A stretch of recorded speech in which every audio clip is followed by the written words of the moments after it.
We are Arsenal. Wembley bound. We love Arsenal. Oh yes. We are Arsenal.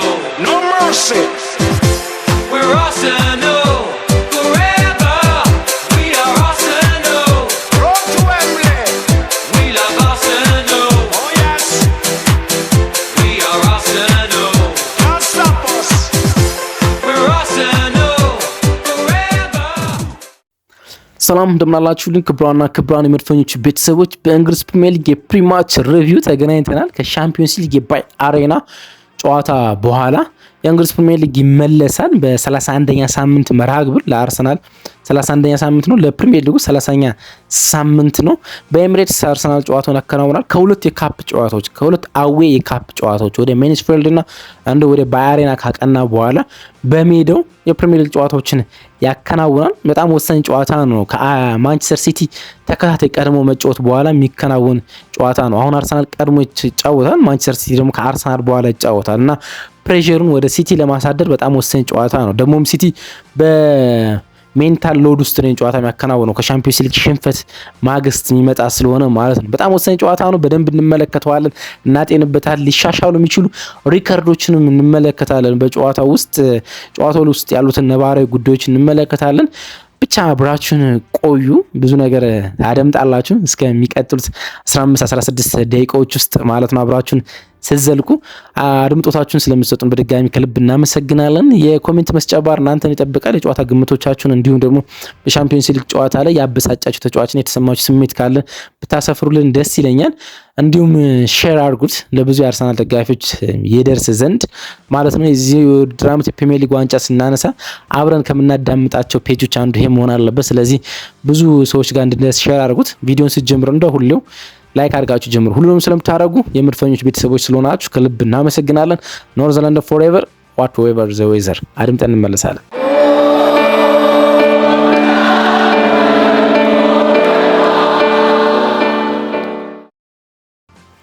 ታላቁ የእንግሊዝ ፕሪሚየር ሊግ በ30ኛ ሳምንት መርሃ ግብር ከኤፍኤ ካፕ ሳምንት በኋላ ይመለሳል።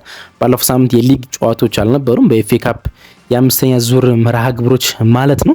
አሁን በ30ኛ ሳምንት መርሃ ግብር ይመለሳል። ለአርሰናል እርግጥ 31ኛ ሳምንት መርሃ ግብር ነው የሚሆን፣ አንድ መርሃ ግብር ቀደም ብሎ መጫወትን ተከትሎ ማለት ነው። አርሰናል ከሁለት የካፕ ጨዋታዎች በኋላ እና ከኢሞሽናል ረፍት በኋላ ወደ ፕሪሚየር ሊጉ ይመለሳል። ኢንቴንስ ከነበረውና በዋንጫ ፉክክር ውስጥ የነጥብ ልዩነቱን ካሰፋባቸው ተከታታይ ሳምንታት በኋላ ጥቂት ረፍት ያስፈልጉት ነበር። በጨዋታ ረፍት ፊዚካል ረፍት አልነበረም። ሁለት የካፕ ጨዋታዎችን አከናውኗል ከሜንስፊልድ እና እንዲሁም ደግሞ ከባየር ሊቨርኩሰን ጋር ማለት ነው። ያውም ወደ ባየር አሬና አቅንቶ ማለት ነው። ግን ደግሞ የፕሪሚየር ሊጉ ተከታታይ ሳምንታት በአእምሮ ዝለትን ይፈጥሩ ነበርና ከነዛ 2-3 ተከታታይ ጨዋታዎች የፕሪሚየር ሊግ ጨዋታዎች በኋላ በአእምሮ ከሚያዝሉ ጨዋታዎች በኋላ አሁን የሁለት የካፕ ወይም ደግሞ የዋንጫ ጨዋታዎች በኋላ ተመልሷል ማለት እንችላለን። ማንስፊልድን 2-1 ከሜዳው ውጭ አሸንፎ እንዲሁም ባየር ሊቨርኩሰን ወደ ጀርመን ሙኒክ ከተማ ባየር አሬና አቅንቶ አንድ አቻ ከተለያየ በኋላ ወደ ፕሪሚየር ሊግ መርሃ ግብር ይመጣል። በሳምንቱ አጋማሽ ከተከናወኑ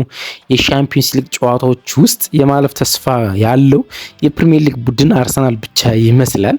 ቢኮዝ አብዛኛውን የእንግሊዝ ፕሪሚየር ሊግ ቡድኖች ከፍ ያለ ሽንፈት አስተናግደዋል። ማንቸስተር ሲቲ የ3-0 ውጤትን ወይም ደግሞ የ3 ጎል ልዩነትን መቀልበስ ይጠበቅበታል። ቸልሲ 5-2 ተሸንፏል። ሌላ የ3 ጎል ልዩነት መቀልበስ ያለበት ቡድን ነው።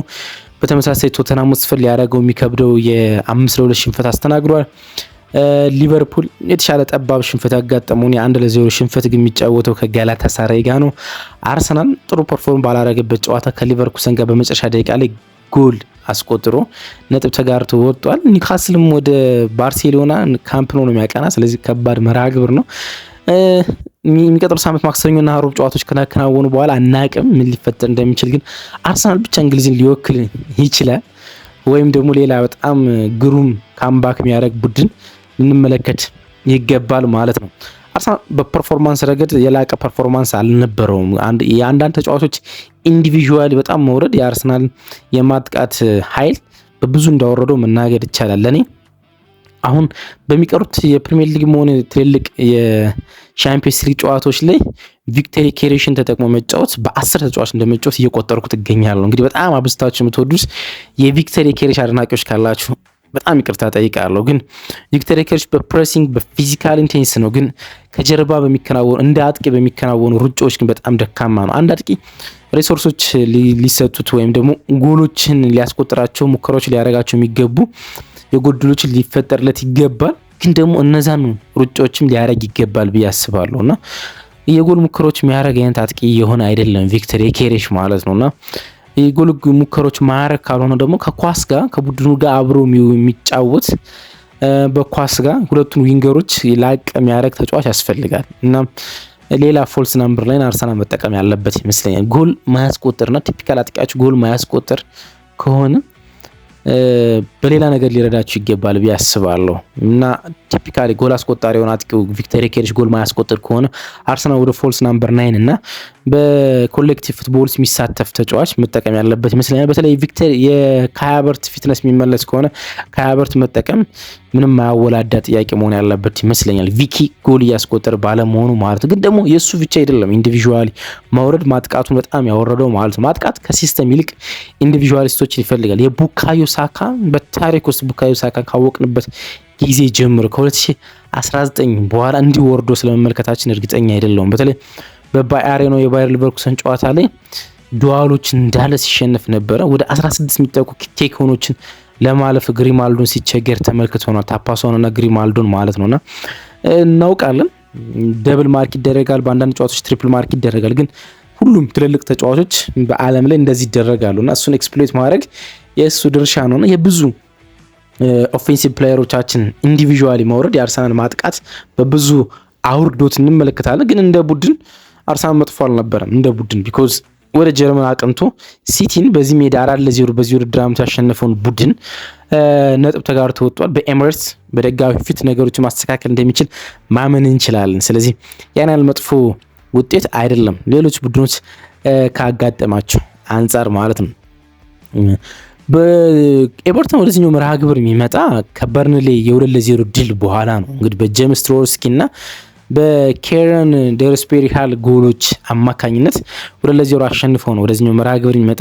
የኤፍኤ ካፕ ጨዋታ ስላልነበረው ጥቂት ረፍቶች ነበሩት ኤቨርተን ወደ 10 ቀናቶች ያህል ይሄኛውን ጨዋታ ከማከናወኑ በፊት አከናውኗል ማለት እንችላለን።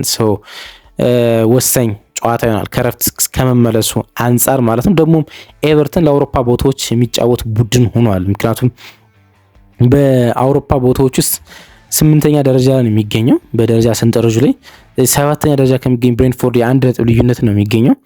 ከሊቨርፑል የ5 ነጥብ ልዩነት ብቻ ነው የሚገኘው። ስለዚህ ለአውሮፓ ቦታዎች ውስጥ በተለይ ለኮንፈረንስ እና ለአውሮፓ ሊግ ቦታዎች የሚፋለም ቡድን ነው ኤቨርተን። ስለዚህ ቀላል ጨዋታ ከሆኑ አይቆጠርም።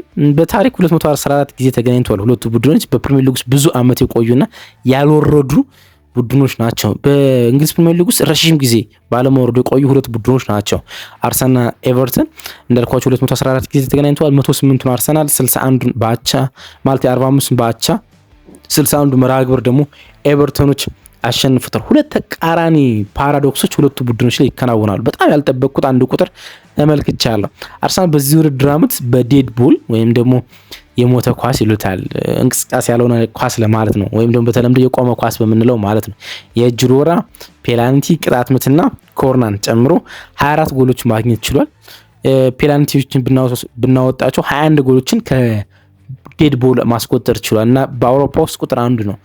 ኤቨርተን ከዴድ ቦል 8 ጎሎችን ያስቆጠረ ያስቆጠራቸው ሁለት ፍጹም ቅጣት ምቶች እንዳወጣቸው ከሆነ 6 ጎሎችን ብቻ ከቆመ ኳስ አስቆጥሯል እና በፕሪሚየር ሊግ ውስጥ 20ኛ ነው። ታምናላችሁ? የቆመ ኳስ በማስቆጠር በፕሪሚየር ሊግ ውስጥ 20ኛ ነውና እነ ጄምስ ትሮስኪን ኬንን የመሰሏት የተከላካይ ስፍራ ሄደሮች ያሉት ቡድን የቆሙ ኳሶችን ለማስቆጠር እንደዚህ ለምን እንደተቸገረ እርግጠኛ አይደለሁም፣ ግን በጣም እንደተቸገረ የሚያሳይ ይሆናልና የፕሪሚየር ሊግ ቁጥር 1 የዴድቦል አሸናፊ ቡድን ከፕሪሚየር ሊጉ በጣም ደካማው ዴድቦል አሸናፊ ጋር ጨዋታቸው የሚያደርጉበት መርሃ ግብር እንደሆነ ማንሳት ይቻላል። ይሄኛው መርሃ ግብር ሲከናወን መግቢያ ላይ እንዳልኩት ሲቲ ላይ ፕሬዠር ለማሳደር በጣም ወሳኝ። ቅዳሜ ምሽት 2 ሰዓት ተኩል ነገ ጨዋታ ይከናወናል። የሲቲ መርሃ ግብር ምሽት 5 ሰዓት ላይ ነው የሚከናወነው። ስለዚህ ያላቸው የነጥብ ልዩነት ከ7 ወደ 10 አስፍቶ ነው ሲቲ ጨዋታው የሚያደርገው። ሲቲ ደግሞ በአእምሮ ሎድ ውስጥ ነው ያለ። ምክንያቱም ከማድሪድ የ5-2 ሽንፈት በኋላ በሳምንቱ አጋማሽ ወይም ደግሞ በማክሰኞ በኢታድ ሲቲ ማድሪድን ያስተናግዳል። በዚህ ጨዋታ መሀል ውስጥ ውጥረት ውስጥ ነው ይህን ጨዋታ የሚያከናውነው። ወደ ለንደን መጓዝ አለበት። ከዌስትሃም ጋር ነው ጨዋታ የሚያከናውነውና ኢንተረስቲንግ ነው ለአርሰናል። 10 ነጥብ ልዩነት ሊሆን የሚችልበት እድል ሰፊ ነው። እንደዛ የሚፈጠር ከሆነ አርሰናል የቤት ስራውን በፕሪሚየር ሊግ ውስጥ ቀድሞ ያጠናቃል ማለት እንችላለን። አንዳንድ ፋክቶችን እንመልከት እስኪ። እንግዲህ ያለፉትን 6 የፕሪሚየር ሊግ ጨዋታዎች በኤቨርተን አርሰናል አልተሸነፈም። በኤቨርተን ማለት 4ቱን አሸነፈ፣ 2ቱን ነው አቻ ወጣ ማለት ነው። ይሄ በጣም የሚደንቅላችሁ ያለፉት 6 ጨዋታዎች ብቻ መውሰዴ እንዳትገረሙ። ካለፉት 6 ጨዋታዎች በፊት ያሉትን ፕሪቪየስ ወይም ደግሞ ከዛ በፊት ያሉት 5 ጨዋታዎች ብትመለከቱ ኤቨርተን 4ቱን አሸንፎናል። ታምናላችሁ? አንዱን ብቻ ነው ያሸነፈ፣ 4ቱን አሸንፎናል። ከኤቨርተን ጋር በቅርብ ዓመታት ከ2 እና ከ3 ዓመታት በፊት ሪካርዳችን ጥሩ አልነበረም። በጣም በቅርብ ነው ያስተካከል ነው ማለት ይቻላል። እና አሁን ወደ ኤቨርተን ወደ ማሸነፍ ተመልሰናል። ኤቨርተን ካለፉት 29 የኤምሬት ጨዋታዎች ወይ ደግሞ ከሜዳው ውጭ ወደ አርሰናል ተጉዞ አንድ ጨዋታ ብቻ ነው ያሸነፈ። አንድ ጨዋታ ብቻ ማለት በ23 አጋጣሚዎች ተሸንፎ በ5 አጋጣሚዎች ብቻ ወጥቷል። ኤፕሪል 2021 1-0 ነው ለመጨረሻ ጊዜ ያሸነፉን ወደ ኤምሬትስ መጥተው ማለት ነው። ከ29 ጨዋታዎች መሀል ያሸነፉ ማለት ነውና ወደ ኤምሬት መምጣት ለኤቨርተን ያን ያህል የሚሆንለት አይነት ነገር አይደለም። ደግሞም ካለፉት 15 የፕሪሚየር ሊግ ጨዋታዎች አርሰናል በጠቅላላው በፕሪሚየር ሊግ አንድ ሽንፈት ነው ያጋጠመ። ያ ብዙዎቻችን ካበሳጨው የጃንዋሪው ወይም ደግሞ አዲሱ ዓመት እንደገባ በማንቸስተር ዩናይትድ ከደረሰብን የ3-2 ሽንፈት በኋላ አርሰናል በፕሪሚየር ሊጉ ምንም አይነት ሽንፈት አላየም። 10 መርሃ ግብሮችን አሸንፎ በ4 አጋጣሚዎች አቻ ወጥቷል። አንዳንድ አጋጣሚዎች ያቻ ውጤቶች እንደ ሽንፈት የሚቆጠሩባቸው አጋጣሚዎች ግን እንዳሉ ማንሳት የሚያስፈልግ ይመስለኛል። አርሰናል ብቻ በዚህ ውድድር ዓመት ከሜዳው ውጭ ብዙ ጨዋታዎችን አሸንፏል ከኤቨርተን በመቀጠል። ታምናላችሁ? አርሰናል በዚህ ውድድር ዓመት 9 አዌ ጨዋታዎችን አሸንፎ በፕሪሚየር ሊግ ውስጥ አንደኛ ሆኖ ፕሪሚየር ሊጉን መምራት እንደሚገባ ያሳየ ሲሆን ኤቨርተን 7 አዌ ጨዋታዎችን አሸንፏል። ታምናላችሁ? 7 ከኤቨርተን በላይ አዌ ወይም ከሜዳው ውጭ ጨዋታዎችን ያሸነፈ ቡድን የለም ከአርሰናል ውጭ ማለት። እርግጥ ቼልሲ፣ ሲቲ፣ ፓላስ እነሱም እኩል 7 አሸንፈዋል፣ ግን ከኤቨርተን በላይ ማሸነፍ አልቻሉም ማለት። ስለዚህ አዌ የሚቀነው አይነት ቡድን ነው። ደግሞ በጣም ብዙ አዌዎችን ማሸነፍ ይቻሉ በቅርብ ሳምንታት ነው። ከመጨረሻ 5 አዌ ጨዋታዎች 3ቱን ማሸነፍ ችሏል እና ኤቨርተን ከሜዳው ውጭ ብዙ እሺ የሚለው ቡድን እንደሆነ ማየት እንችላለን። ግን ሌሎች ነገሮችን ማንሳት ያለብን ይመስለኛል። ለምሳሌ ኤቨርተን በተከታታይ 2 ጨዋታዎችን በፕሪሚየር ሊጉ አሸንፏል። ኒውካስልን 3-0፣ በርንሊ 2-0። ይሄን የአርሰናል ጨዋታ ሆኖለት ማሸነፍ የሚችል ከሆነ 3 ተከታታይ ጨዋታዎችን ከአንድ ዓመት በኋላ ማሸነፍ ይችላል። 3 ተከታታይ ጨዋታዎችን ማለት ግንቦት 2025 ነበረ ለመጨረሻ ጊዜ ባለፈው ውድድር ዓመት ሊጉ ሊቋረጥ ሲል 3 ተከታታይ ጨዋታዎችን በፕሪሚየር ሊጉ አሸነፈ። አሁን ያን ማድረግ የሚችል ከሆነ ከዛ በኋላ ከአንድ ዓመት በኋላ ያን ማድረግ ይችላል ማለት ነው። ደግሞ ሁለቱም መርሃ ግብሮች ከ2 ጎሎች በላይ ማስቆጠር ችሏልና ከ2 ጎሎች በላይ አስቆጥሮ 3 ተከታታይ ጨዋታዎችን ካሸነፈ ደግሞ 3 ዓመታትን አስቆጥሯል። ያን ማድረግ የሚችል ከሆነ ማለት ነው። አርሰናል ኦቨር ፐርፎርማንስ ያደረገ ቡድን ነው በፕሪሚየር ሊጉ ማለት ነው ከፈጠራቸው የጎል ዕድሎች አንጻር። ስለዚህ አርሰናል ላይ የጎል ዕድሎች መፍጠር ብዙ ጥያቄዎች የሚነሳ ይመስለኛል በዚህ ውድድር ዓመት፣ በተለይ ደግሞ በቅርብ ሳምንታት ውስጥ ማለት ነው። 50 ኤክስጂ ነው አርሰናል ያለው 50 ኤክስጂ ወይም ኤክስፔክትድ ጎልስ ሊያስቆጥር የሚገባው ከፈጠረው የጎል መጠን አንጻር 50 ጎሎችን ነው። ግን አርሰናል 59 ጎሎችን ማስቆጠር ችሏል።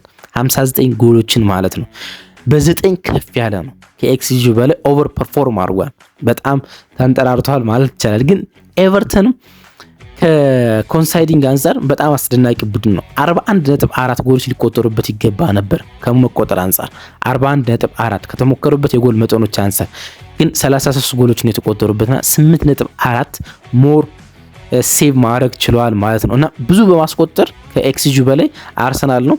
ከኤክስጂ ኤክስፔክትድ ኮንሳይድ አንጻር ደግሞ ሊቆጠርበት ከሚገባ የጎል መጠን አንጻር ደግሞ ኤቨርተን በፕሪሚየር ሊግ ቁጥር 1 ቡድን ነው። ይሄን አንድ ምሳሌ ለመውሰድ ባለፈው ከበርንሊው በፊት ኒውካስልን ባሸነፉበት ጨዋታ የነበረው የተቀጠቀጡትና ግብ ጠባቂያቸውም ፒክፎርድ ያዳናቸውን ጎል ስትመለከቱ እንደዚህ ሰፈር ማድረግ መቀጥቀጥ የሚችሉበት አይነት ቡድን እንደሆኑ መመልከት ትችላላችሁ። ዴቪድ ሞይስን ደግሞ ማንሳት ያለብን ይመስለኛል። አንድ በጣም ጥሩ ቁጥር ከዴቪድ ሞይስ ጋር ያለኝ። ዴቪድ ሞይስ በአንድ አጋጣሚ ብቻ አርሰናል ከሜዳው ውጭ አሸንፏል። ከ20 ጨዋታዎች ማለት ነው። ከ20 ጨዋታዎች በፕሪሚየር ሊግ ውስጥ በአንድ አጋጣሚ ብቻ አሸንፏል። እንግዲህ ዴቪድ ሞይስ ኤቨርተን አሰልጥኗል።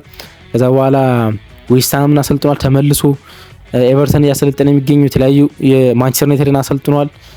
ከሜዳው ውጭ ግን አርሰናል ያሸነፈው በአንድ አጋጣሚ ብቻ ነው። ዌስትሃምን ይዞ ዲሴምበር 2023 2022-23 ሲዝን ዋንጫ ከነሱን ቡድኖች አንዱ ዌስትሃም ነውና ያኔ 2-0 አሸንፎናል። ከዛ ውጭ ግን በ15 አጋጣሚዎች ወደ ሜዳችን መጥቶ ተሸንፏል። በአራት አጋጣሚዎች ያቻ ውጤት ማንሳት ችሏል። ሁለት ሰዎች ይህን ጨዋታ ይወስኑታል። በጣም መቀጥቀጥ የሚሆንለት ፒክፎርድ እና ዲክላን ራይስ። ፒክፎርድ በጣም አስደናቂ ፎርም ላይ ነው የሚገኘው፣ ግን ሁለት ጎሎች የሚቆጠሩበት ከሆነ ደግሞ በዚህ ውድድር ዓመት በአርሰናል ጨዋታ ሁለት ጎሎች የሚቆጠሩበት ከሆነ 500ኛ ጎል ላይ ይደርሳል። የተቆጠረበት የጎል መጠን ማለት ነው።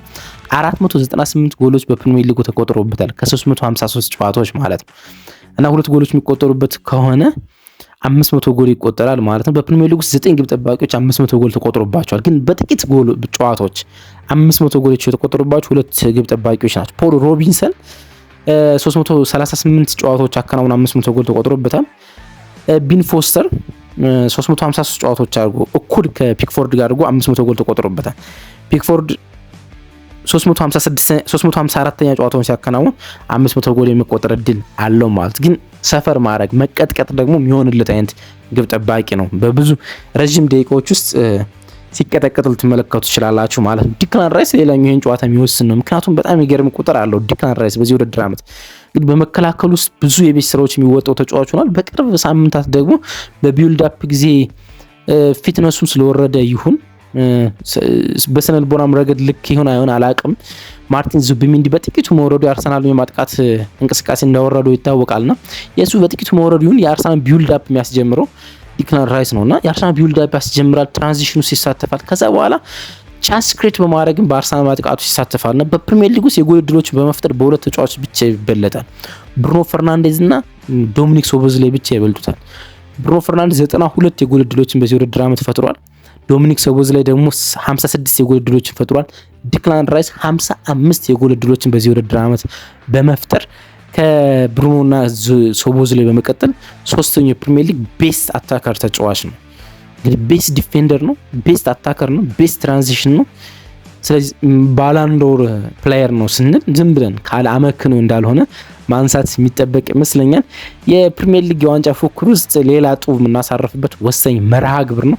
እንዴት ትመለከታላችሁ? ነገ ምሽት 2 ሰዓት ተኩል የሚከናወነውን መርሃ ግብር ጻፉልኝ፣ እንዲሁም የጨዋታ ግምቶቻችሁን አስፍሩልኝ። እስካሁን እስከ መጨረሻው ቪዲዮ ካዳመጣችሁ ከልብ እናመሰግናለን። ባይ እንወዳችኋለን።